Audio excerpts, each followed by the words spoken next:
بسم الله الرحمن الرحيم. صلى على رسول الله. يلا هنعمل طريقة عمل الستيك. ده عبارة عن مثلا الكمية اللي تناسبك اللي تجيبيها.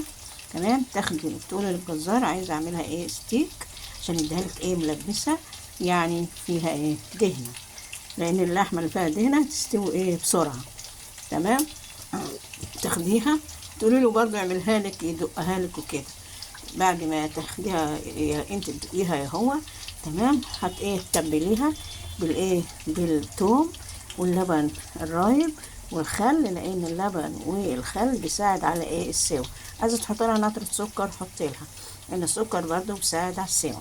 تمام، وتحط لها فلفل اسمر والروزماري، وتتبليها يعني لا يقل عن ساعتين 3. تمام، بعد ما تتبليها كويس.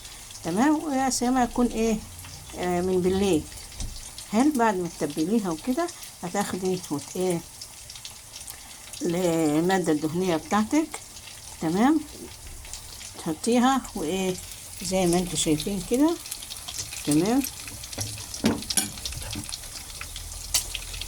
ادي كده مقربة تستوي. ايه رأيكم؟ اسرع ستيك في العالم او اسرع سوى لحم. في مكان اهو تحط فيها الباقي.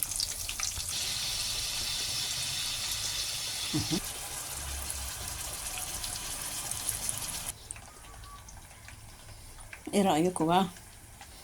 طماطم بقى هخرطها ساعة الأكل مباشرة عشان تفقدش فيتاميناتها، وطماطماية كمان جنبها وخيار وجزر وكده، يعني والروق الأناني يعني. تمام، ايه رأيكم في الستيك الجميل ده؟ حلو. وهعمل شيبسي، او بعمل فعلا شيبسي اهوت. تمام. يعني تعالوا اتغدوا معانا اكل خفيفة مريحة ظريفة جميلة. يلا بينا. متنسوناش بقى بدعمكم، لا عليكم. متنسوناش بقى ترحموا على جوز الله يخليكم. ربنا يطول في عمركم، تفرحوا بولادكم عشان هو ما فرحش بولاده، سابهم كده من ابتدائي كده وطالع. لا عليكم، ترحموا عليه. أقول لكم مع ألف سلام، لكم من أجمل التهاني، وأراكم هنا على الأمان.